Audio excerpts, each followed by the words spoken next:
Hey everyone, it's Jack, and today I'm going to take a look at Solus 4.4 Budgie.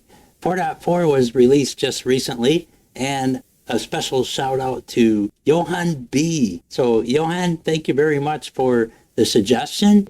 Johan had asked, Jack, I have a request. Can you do a video on the latest Solus 4.4 release, the Budgie version? Thanks in advance. Absolutely. I think that's a great suggestion. I haven't looked at Budgie in a long time, so I think we're about due. And I've heard some good things about the latest release.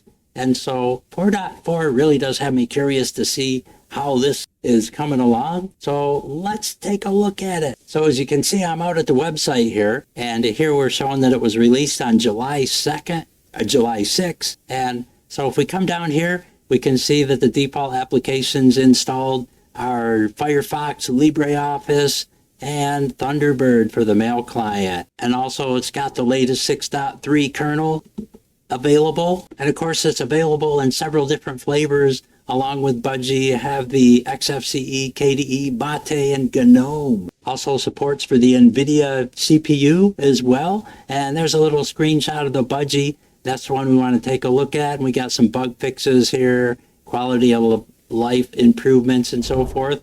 So yeah, let's just see how this is. So I'm going to jump out to the download page here just by scrolling up a bit, and then we'll go over here and click on the download link. And here we go, and we got our different choices here. And I'm going to go ahead and go with the Budgie, so I'm going to hit download and just grab this, and then I'll be right back. And here I am, I'm at the boot screen here. And so this should go right into the live version. And once it gets booted in, we'll see how the live version looks. It should just look just like the unlive version, actually the installed version. And here we are. And so we got our background coming up and our panel and so forth. So looking nice right off the bat here. Has our traditional Budgie look just the way I remember it, which is pretty nice. Really like the layout in the Budgie desktop. I always thought that was a really nice touch, the way they put it out there. And here's our Raven menu. And then over here we got our main menu for our app launcher. So yes. And then of course our desktop icons and our install OS. So I'm just going to double click that. We might as well get right to it. So I'm going to go ahead and choose a language, which is English US. We'll hit that, and then it wants to know if I want to detect the location automatically. So yeah, I'm good with that. I'm going to check that and hit next. And then it found our location. So I'm all good with that. I'm going to hit next. And then the Eastern time zone is selected by default. So I'm going to go with that. And then here we have, where should we install? So it could install a fresh copy alongside Peppermint OS. And so these other choices, but I'm going to just let it erase the Peppermint there. That was from our last review. And then we'll hit next. And then you can also use LVM if you wish. And that's not always a bad choice. But I'm just going to skip it myself and hit next here. And then I do want to install a bootloader. And then we'll just kind of give it a name here. We'll just call it Toadwick. Oh, no caps. I forgot. We can't use caps in our name. Some installers will just kind of autocorrect that for you, but we'll just take that and make it lowercase there. That's better. And now the next is highlighted. And then again, we'll just kind of repeat our username here. And we might as well use a real name too. Let's see. How about Jack the Keef? And I know it's spelled Keif, but it looks like Keif, right? But that's just the way my name is. So what can I say? And then we'll hit the password here. Hit add now. And that'll add our user. Excellent. So we got Jack the Keef or Toadwick as our actual username. So that all looks good there. I'm going to hit next. And now it's just kind of giving us a review of all the options that we had selected. And so it all looks good to me. We got our user and system details, installation details, and language and so forth. So I'm going to hit install because all looks well. And then it says, are you sure? Because it's going to erase everything. And yes, I'm sure. So there we go. And we're off. So I'm going to let this do its install, and then I'll be right back as soon as it's finished. Okay, it's done. So that didn't take too long. We got that all installed, and so I'm going to hit restart now and let this guy reboot and see how it works. And I'm also going to remove the ISO. Okay, rebooting. So I think everything went okay because we got our grub screen. That's always a good sign. So we'll let this boot right in. And after this black screen, we ought to have something that looks like success, like a login screen. And here we are. So there we are. So I'm going to go ahead and just type in my password, let that do its thing. And there we are. So we got our desktop here showing our network connection established, and got our desktop icons, our panel down here. So all looks like it went well, and it's showing that some updates are available, security updates. So I'm going to just go ahead and go with that, and that'll open up the Budgie Software Center. And of course, the Budgie uses its own package manager. So the package manager is eopkg is what you would type in the terminal there. So that's a lot different than the RPM or the DEB, Pacman, Zipper, and DNF and all that. And of course, apt. So eopkg is what we're running here in Budgie. So it's its own package manager. And of course, you can also, if you're a little bit more advanced, you can add in things like a NixOS package manager or Flatpaks and so forth. So here's our menu. And so if we go down here, we got like under our system tools, I'm going to just open up our terminal real quick and just kind of see what we're idling at as far as resources. I'm pretty sure HTOP's not installed, but it's not. So I'm going to go with top. And so it's showing about 853, roughly 865 used. So not too bad. Pretty good on resources there, especially with a nice looking desktop like this and a little bit of animation going on. That's pretty good overall, I would say. So I can live with that. We'll just kind of Control C out of that. And then our updates on the software center should be all done. I made that check mark come up. So here we go to home, and we can see our recommended software categories here. We got multimedia, office software, security software. Let's take a look at multimedia. We got graphics, audio, and so forth. Under graphics, we could just randomly choose something here like Digicam's a good app, but let's click on Darktable. That's kind of an image manipulation app there where you can kind of play with the color and stuff. I'm not real familiar with Darktable actually, but it's more of a professional software. If you're like really into high-end photography, this would probably be right up your alley. But here you can see that it gives a nice description and graphics here. So it's a totally GUI software center here. So if you're familiar with the app stores and different things like that on your phone, then you'll be right at home here. These are third-party apps, so we got things like Google, Google Earth, Idea, which is an IDE, Plex Media Server, that's kind of cool.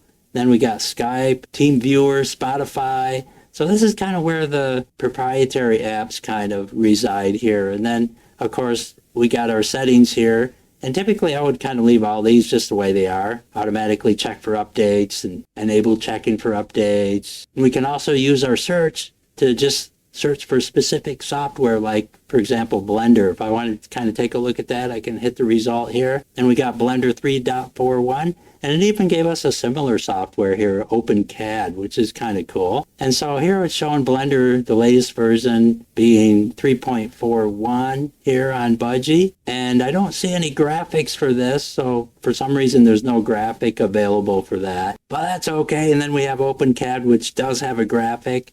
And OpenCAD is somewhat like Blender, except it's really oriented towards not so much artsy stuff, but just CAD oriented. And it's pretty specific to CAD. So yeah, our software center. Nice. I'm going to just bring up GIMP here, do a search for that. And here we got GIMP, and I can see the icon. So this should have a graphic, and it does. So cool. And I might as well go ahead and install that because I don't think GIMP is installed by default. In fact, I know it isn't because the install button's highlighted. So I'm going to hit that. And then these are the dependencies there, and I'm good with all that. So I'm just going to hit install, and then I'm going to authenticate. And then we'll just let that do an install. And that shouldn't take too long. GIMP usually installs pretty quickly. As you can see there, it's moving right along. And then that's how easy it is to use the software center. So pretty nice. I like the software center there. It's pretty much just like I remember it. So cool on that. And then down here, of course, our terminal. I'm just going to magnify that a bit and kind of go in here and clear it out. And now let's do a eopkg, actually a sudo eopkg. This is how we would download something through the terminal. And then, like, if I wanted to do a search, I could just do search and then Inkscape, for example, and then type it in. And I know Inkscape is in the repos, but I just wanted to show you that you could how to search on here. So there we got Inkscape. So I'm going to go ahead and install that. So sudo eopkg install Inkscape. And so this is kind of my preferred way to install. I'm just going to hit Y for yes. Even though it's spelled out there, you can still abbreviate. So we'll go with Y, and now it's downloading from the Solus repos. And again, pretty quick install there, kind of installing all the Python dependencies and other things like that, and then updating our man page database and all that good stuff. So there we go. Excellent. So now if I go into the menu, it should show up here under graphics, and there we go. So we got our GIMP and our Inkscape. Nice. And let's just see how the theming looks. If I remember right, Budgie theming is pretty consistent. So even if I switch to a dark theme, it still should look quite decent on Inkscape and even LibreOffice, I bet. So yes, looks good. And we have a dark theme actually going on here. So I think we must have a dark theme setting already by default. And here we can see, looks like the latest version 1.22. And so that would be the 12/2022 stable release there, I believe. Nice. So that's our package manager. And the package manager is looking good. So I'm just going to close out of that. And let's go down here and look at some of our apps. See what we got in here by default. So under accessories here, we got our Budgie screenshot tool, calculator Gedit, which is a nice editor, and Nemo. Wow, I think last time I looked at this, they were using Nautilus. So happy to see Nemo there. I personally prefer Nemo. I think it's kind of a nicer app. And if I remember reading on their website there, Nemo, I think, it also works better with the current version of GNOME that this is based on, which I think is 43. And because of the addition of libedweta, Nautilus wasn't really a good choice there. So Nemo it is, and I'm liking it.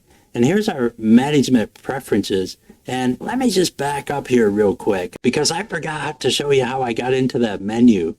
See, when I click on a folder, it's just a single click. If I right click here on the toolbar, then the menu will appear up here. So that's not always obvious to people. And then I would hit preferences, and that's how I got in here. And so if you want to change your clicking here on your folders to double click to access, just go to behavior and then select the double click to open. And then now we can select the folders by single clicking and then double clicking to go inside the folders. So if you prefer a double click over the single click, that's how you do it. So the trick is to get up there on the toolbar and just kind of right click to get your menu. And then here we got different settings, display the list columns here. So these are the different columns that would show up if you're in list view. And so if I went over here and I changed our view by clicking list view, then you can see our different columns, name, size, type, and date not modified. Those are what are showing, but I can add these extra ones if I wish, like for example, group. Then you can see group shows up here, and so uncheck it to make it disappear, and then add in, say, permissions. And I could add in all of these if I really wanted to, but that would be kind of cluttered. So, and time created, so you can really add or take out all that you wish. And then here under preview, a lot of times I like to make that bigger, say maybe over a gig. So that way if you have photos or videos, you can still see the thumbnails, although it generates more thumbnails. So, you know, if you're tight on space, then you might want to go with the defaults, but in my opinion, they don't take up that much space. And so show tooltips on the desktop, not really quite sure what that's related to, because I think you see the tooltips anyway when you kind of hover over there. Of course, that was a panel. And then toolbar. So here you can add more things to your toolbar. Everything that's highlighted is on the toolbar.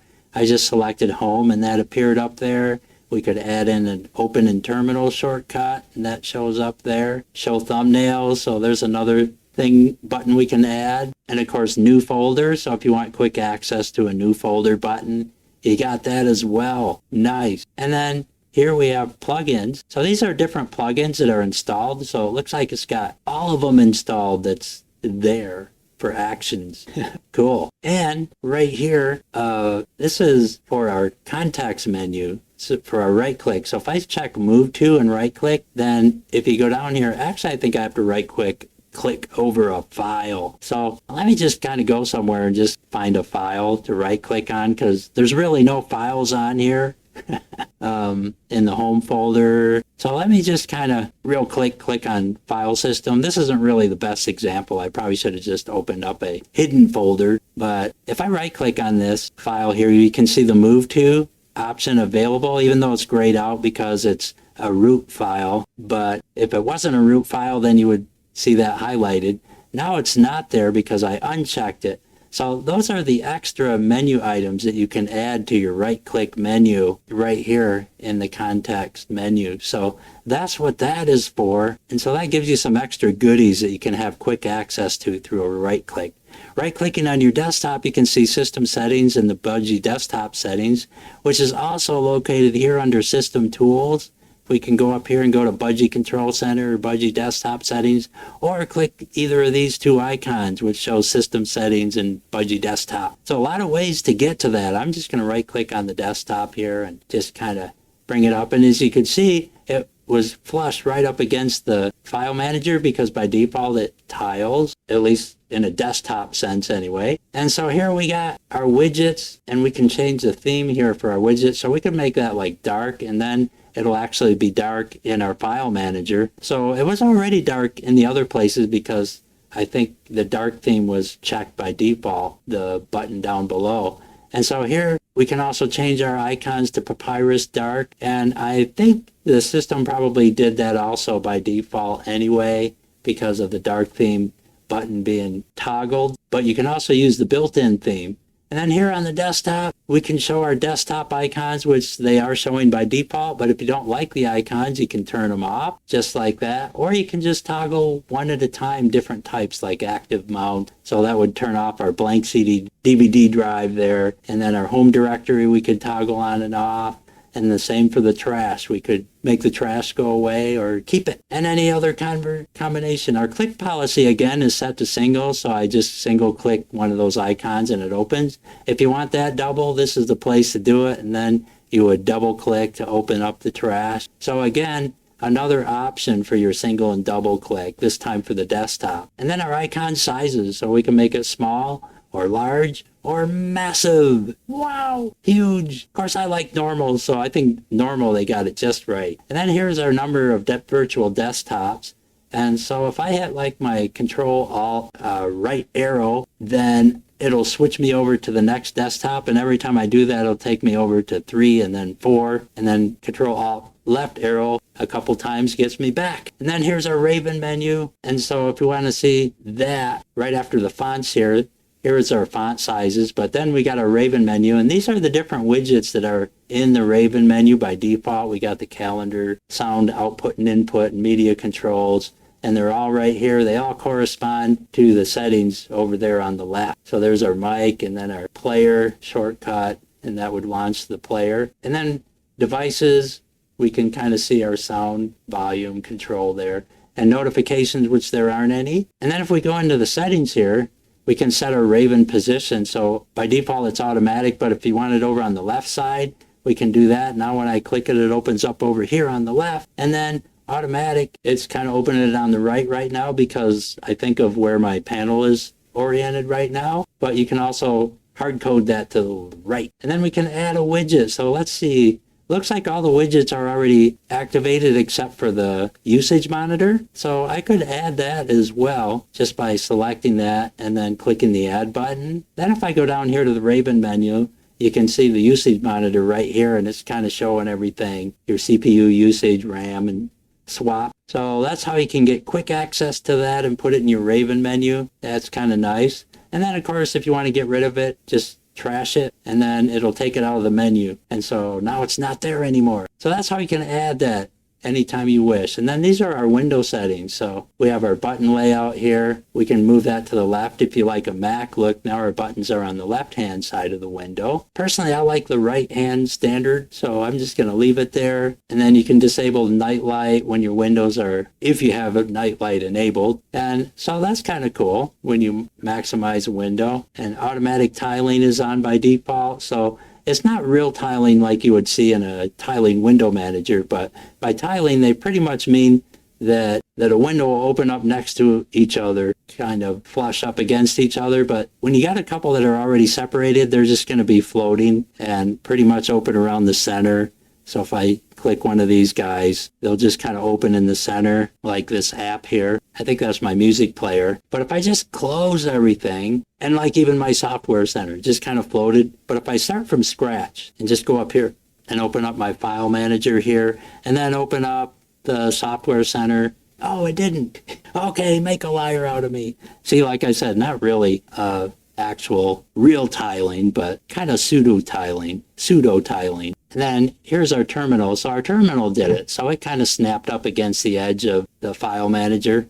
So I guess that's a better example. I guess it depends on what you open there to get our so-called tiling. So that's kind of what the tiling thing is about there. But you might as well just say it's floating and semi-tiling. So let's look up LibreOffice and see how our theming looks here and see if we have a good theme layout here for a dark theme. And being Solus, I'm assuming we're probably going to have it work without me having to fix it. And it does work. A lot of distros, you got to fix this because you can't see the icons, and then you got to go up in the tools and options to change them.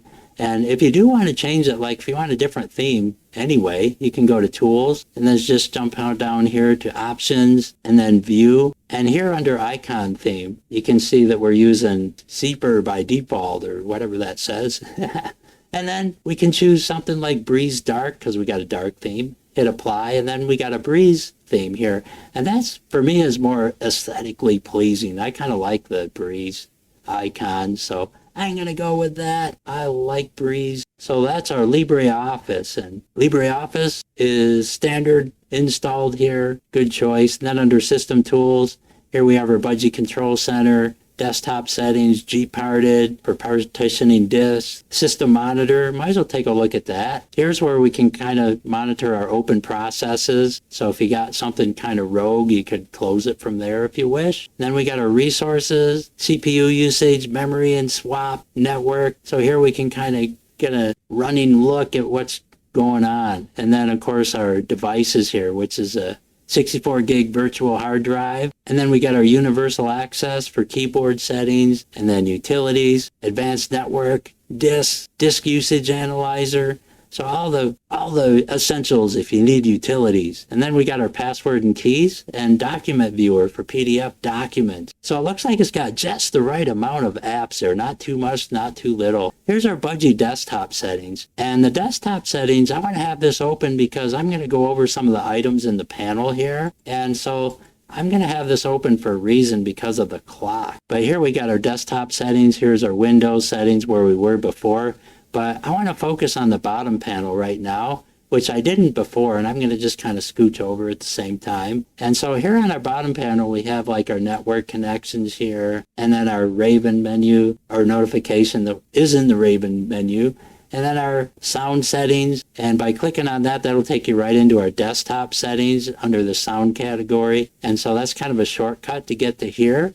And so we'll take a little bit closer look at the control center here in a little bit. But here we have like our alert sound, drip, and glass, and sonar. I think drip was the default, but that's kind of like our sounds there. And then here we got our clock settings. So this is the reason why I open up my desktop settings, because if you right click and you go into your date and time settings here, then you get a limited amount of options here. So here you can kind of look at your 24-hour format or 12-hour, and then you got automatic time zone by default. We got to go up here and unlock this. So I'm going to authenticate, and now we can see our date and time. And if we go in here, you can see that we just got kind of basic settings here. But if you wanted something like seconds, you can't do that from here or adjust anything else. This is really it right here. So if you wanted to do more, you got to go somewhere else to do that. And so if you don't know how to do that, that could be a little confusing and you might think that you can't. But that's where the Budgie desktop settings come in. If you go to the desktop settings and then select the bottom panel, then you can see all your items here in bottom panel, which corresponds to the bottom panel. We hit a clock, and then you can see our clock settings. And here's where you can kind of get into the meat of the stuff here. So you can show date, you can toggle on seconds, 24-hour time on and off, and you can even do a custom format. So this is really the place where you can do your real tweaking here. So here's a custom format. And so you can set that up any way you like there, which is nice. And then you got a custom time zone as well. So if you prefer UTC, you can toggle that on also. So these applet settings are where you want to go for the clock. So I kind of wanted to run by that because I think that's kind of important, because that would be a real easy thing to miss. And then other things, pretty much a lot of these don't really have settings in them. Here's your icon task list. So you could restrict these to a workspace. Right now you can move these icons. Like I can switch these around. Maybe I want that over there.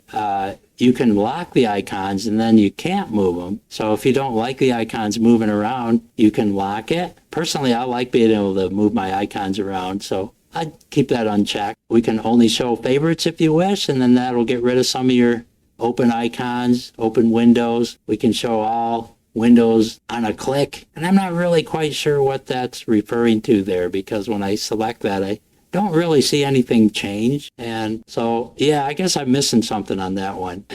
And yeah, I uncheck it and I still don't see anything. So I'm not really quite sure what that does exactly. And so I'll just pretend I know what it does and call it good. And there's our Budgie desktop settings. So that's another shortcut here to that, and we can do that by right-clicking on the desktop as well. So back in here, and then we have our settings here for our panel on our bottom.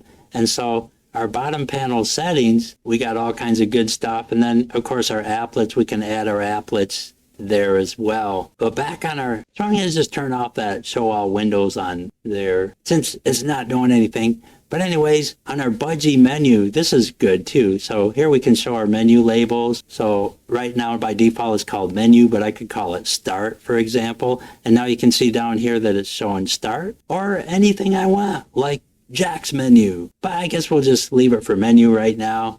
And then you can change your menu icon if you got a custom one.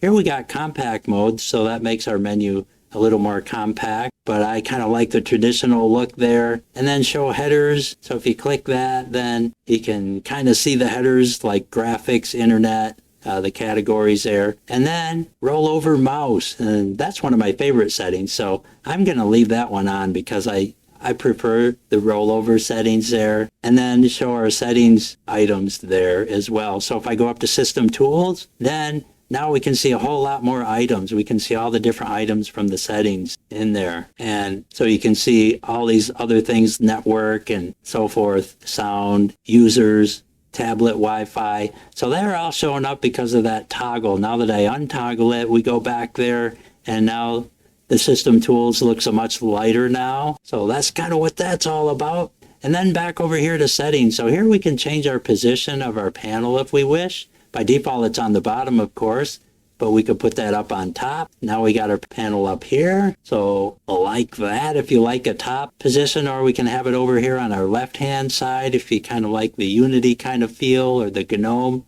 And then on the right-hand side as well. So we'll stick it back on the bottom. Here we can make our panel bigger. We can make it smaller. By default, I believe it was on 38. I forgot to look, but I think that's where it was. And then we can even adjust our spacing. 2 is the default, but we could make it really wide or just kind of make it squished together, and or just kind of have a compromise there. And then we can auto hide a panel if we wish. So like, for example, the intelligent hide, I can slide the window down and the panel will just kind of hide. So that's another thing. By default, it's never. And then transparency. So you can do a dynamic transparency and get a little transparency going on there. And I actually kind of like that. I think I would probably stick with that just because it kind of looks cool. Nice. And then we got our shadows and stylized region. And then dock mode. So here we can have a dock mode. So it's kind of like a Mac effect in a way. So if you like the dock look, that's where you can do that right there. Easy peasy. And then of course you can create a new panel if you wish and stick something on top like a dock or switch it around. And then our auto start settings, if you want to load some apps to auto start at startup. And so jumping back into our system settings here, I'm just going to go there right from the menu. And I'm already in there. So I guess I didn't have to do that. So if I scroll back up to the top here, it starts off with network. Then we got Bluetooth and then background. So background, let's see what we got. And it looks like we got a lot of choices here. I'm going to close my terminal there and just slide this over. Here you can add a picture if you have custom pictures, but I don't have anything on here. But it looks like they did give us a lot of choices. So you can click on this and it'll dynamically update your background, which I'm liking that. And there's a cool background. That's got a nice nighttime look to it. That's pretty cool. I like that. And then here we got a nice meadow scene. Looks like some flowers there. And that's quite nice as well. There's an autumn scene. For some of you that live up in northern climates, you're probably not ready for fall yet. If you're living down in the south, you're probably more than ready. There's a nice background. I think that was our default there. Tulips there, nice springtime look. And there's a kitten. I like that. He's got that look like, hey, there's flowers. Nice. That's pretty cool. That's probably something I would use. Or this. I like that too. A shot of the earth there from the moon. And so there's the moon. I haven't been to the moon in a long time, so I think I'm going to keep that. Then we got our notification settings, multitasking. Here you can show by default workspaces on all displays, but you could just have them on the main if you wish. Different applications for your notifications. You can exclude some if you wish or add. Then we have our sound. The usual stuff here. Sharing settings. So if you want to share your computer, you can toggle this on and then it'll recognize your share name there. So if you're into computer sharing or access, that's how to get it started. And then you got your sound settings where we were at before, and then power. So by default, it's 5 minutes to blank. I would probably go with at least 15 or never. And then automatic suspend. And for me, I would probably just turn that off. But otherwise, you can change your setting to whatever you desire. And then under display, you can turn off your screen lock. So here we got our automatic screen lock and blank screen delay, which is 15 minutes by default. You can also choose a different time or never if you don't want your screen to blank.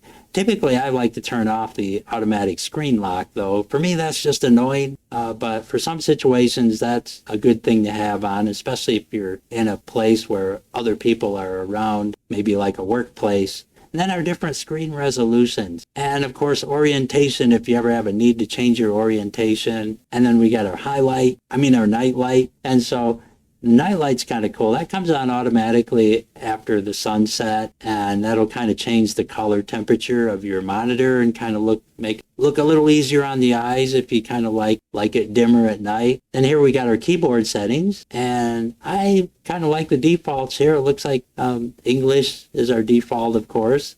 And then here are printers, and so I don't have a printer hooked up to this VM, but if I did, you could just unlock it here and then type in your password. And if you have a Linux compatible printer like an HP or a Brother or something, you could just hit add printer here and it will more than likely detect it for you. So that's the printer setting. Then we have color accessibility users. Here you can change your avatar if you want something more exciting than just your initials. And so we could come up here and I'm not really sure what that is, but it kind of looks cool. Looks like a controller pad for a gaming console or something. Or maybe it's a drone.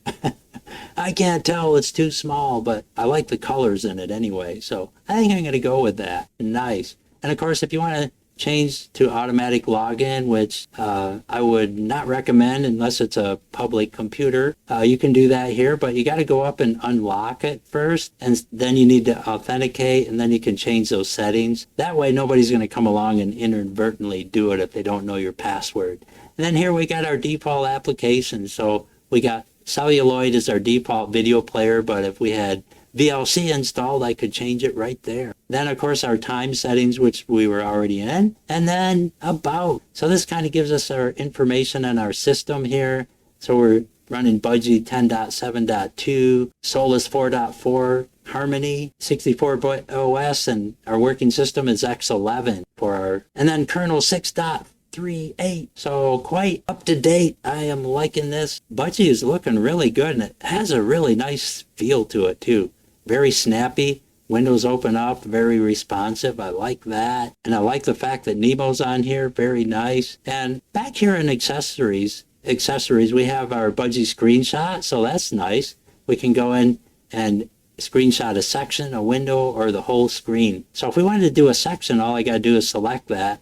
and then come up here and click the camera button here in the corner. And then that'll allow me to select an area. So I could just select this area around the Nemo file manager, and then it shows us our preview, and I like it. So I'm just going to hit the download button and save that. Here it's showing a name, a default name, but if you want to change it, we could highlight that or part of it and then just give it some other name like screenshot_Nemo, just for simplicity. Pictures is the default folder it's going to save it to, so I'm good with that. And so now if I go into my pictures folder, we should be able to see that, and there it is. So I'm going to open that up and just kind of take a look. Oh, it's in GIMP. Yeah, that's one of my pet peeves about GIMP is when you install GIMP, it always hijacks your associations for your pictures, which is a pain in the butt because I just want to open up in my picture viewer.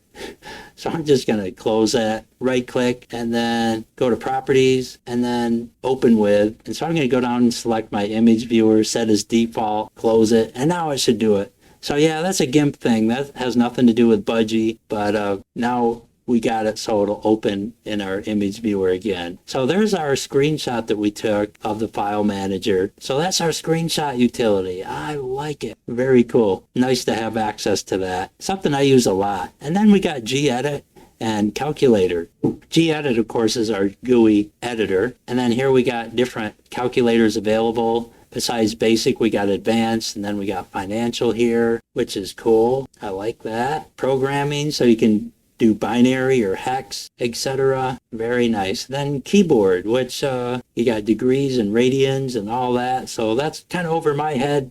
That's the kind of math that makes my brain hurt. So there we're back to the basic here. So very nice calculator app. I'm liking that a lot. And again, we got our Nemo here. I'm just going to kind of set that off to the side. Looking beautiful. And Nemo is one of my favorite file managers. I think Thunar is probably my top favorite, but I really like Nemo. That would actually be another one on my list. So wow, I think I covered it all. And I'm glad I did. This Budgie looks really great. One thing I like about Solus is they really put a lot of resources into their desktops. They got a great team.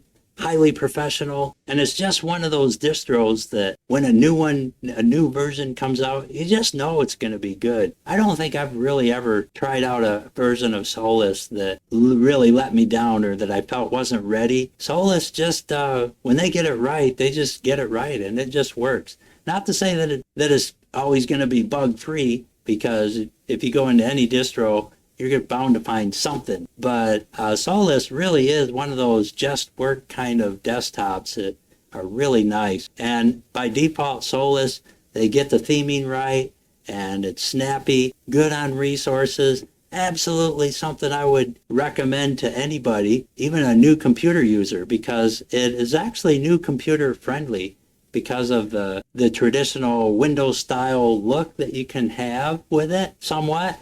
And of course, with the dock setting there in the panel, you can make it more Windows 11-ish, or, more familiar with Mac, because it's very easy to switch the window buttons over to the left-hand side to make Mac users feel comfortable. So it's really just one of those catch-all themes or look and feels that can kind of appeal to both camps, I think, quite easily. And that's one of the things I've always liked about Budgie. And then, of course, their Raven menu is cool. I've always liked the Budgie Raven menu. Just easy access to some of your essentials there, like your calendar and sound settings and so forth. So just an all-around great desktop. Really don't have any complaints about it. And I don't think I found any flaws at all. Everything just worked. I know sometimes when I do a first look at something, I usually run into something that just doesn't work or throws me for a loop. And that didn't happen to me this time. I was a little mystified by the show all windows thing there. I was kind of expecting a show windows icon to kind of show up down there in the lower right corner or somewhere, and I didn't see that. So apparently I'm misinterpreting what that setting actually was. So if you know what that is off the top of your head, just stick it down in the comments below and solve the mystery for me. I'd appreciate that. So awesome. And again, Johan, I really appreciate it. So thank you for the suggestion. That was fantastic. Double thumbs up to you. And I hope this review was helpful. And if it was, don't forget to leave that thumbs up. and hit subscribe. Thanks again for watching, and we'll see you next time.